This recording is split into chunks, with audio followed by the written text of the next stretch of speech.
दशमी के दिन समर्पित की गई शमी का एक पत्ता, महादेव को अगर एक शमी का पत्ता दशमी के दिन समर्पित कर दिया जाता है तो जिंदगी में कभी वैभव और धन की कमी नहीं आती। उसी तरह इस हृदय को शिव तत्व में समाहित कर कर रखना। शमी का पत्र है, एक पत्ते में 14 करोड़ सोने की मुद्रा का फल होता है।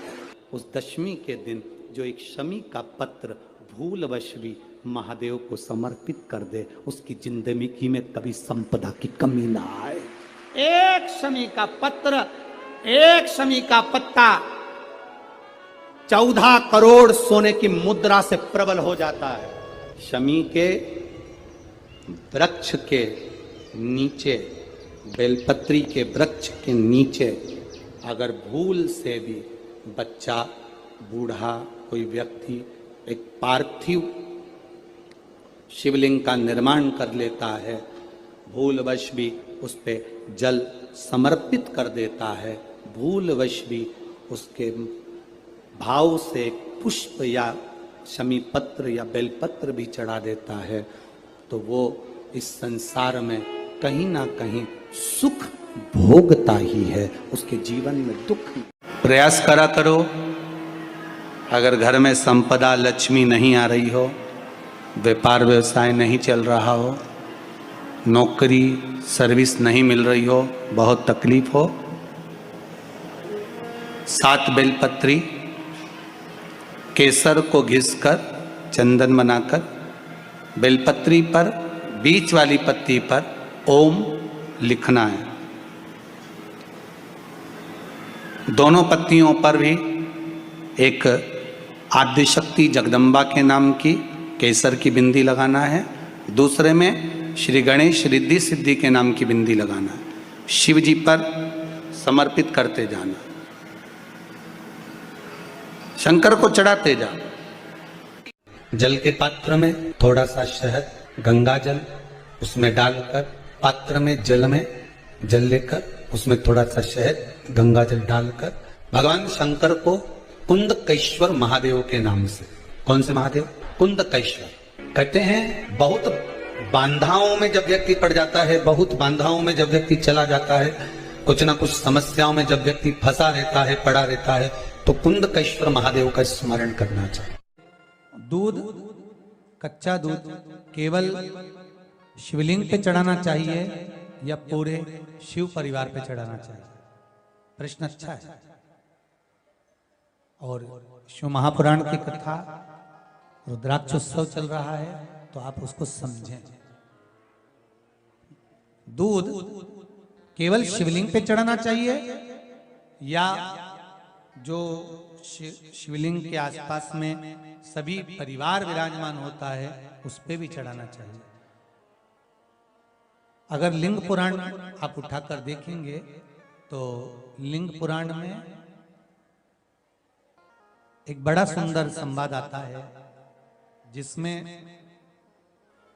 जो वर्णन किया गया है कि उसमें लिंग पुराण के अंतर्गत एक पीले शिवलिंग का वर्णन आता है कि पीला जो शिवलिंग होता है उस शिवलिंग का भाव कितना सुंदर बताया गया है। उसमें व्याख्यान वर्णन में आप अगर पढ़ेंगे, देखेंगे लिंग पुराण के अंतर्गत, तो उसमें आता है कि दूध जब आप देव अधिदेव महादेव के शिवलिंग पर समर्पित करते हो तो शिव महापुराण की कथा कहती है, लिंग पुराण कथा कहती है, नर्मदा पुराण, स्कंद पुराण, पद्म पुराण, अग्नि पुराण, सारी पुराणे वर्णन करती है, वराह पुराण, ब्रह्मवेत्ता पुराण, ये जितनी पुराणे सब वर्णन करती है कि जब शिवलिंग पर हम दूध चढ़ाते हैं तो केवल शंकर भगवान के शिवलिंग पर दूध चढ़ा देने से संपूर्ण परिवार पर दूध चढ़ जाता है। अलग से हमें कहीं चढ़ाने की जरूरत नहीं, अलग से हमें कहीं दूध ले जाकर चढ़ाने की जरूरत नहीं कि हमें गणेश जी को अलग से चढ़ाना पड़ेगा, देवी जी को अलग से चढ़ाना पड़ेगा, कार्तिकेय जी को अलग से चढ़ाना पड़ेगा या नंदी को अलग से चढ़ाना पड़ेगा। आपको ज्ञात होना चाहिए कि शंकर भगवान पर चढ़ाया गया थोड़ा सा भी दूध, जल जो हम भगवान शिव को समर्पित कर रहे हैं वो केवल शिव के लिए नहीं रहता, केवल भगवान शंकर के लिए नहीं है, वो स्वयं 33 कोटि देवताओं को समर्पित हो जाता है। स्वयं 33 कोटि देवताओं को एक लोटा पानी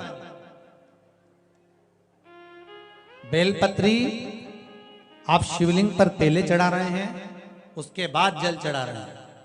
दूसरा, जल चढ़ाने के बाद बेलपत्र चढ़ा रहे हैं। ये दो अलग अलग क्रम है शंकर भगवान की पूजन के। आप समझ लीजिएगा जरा, ये प्रसंग कभी नहीं आया, आज आया है तो उसको समझ।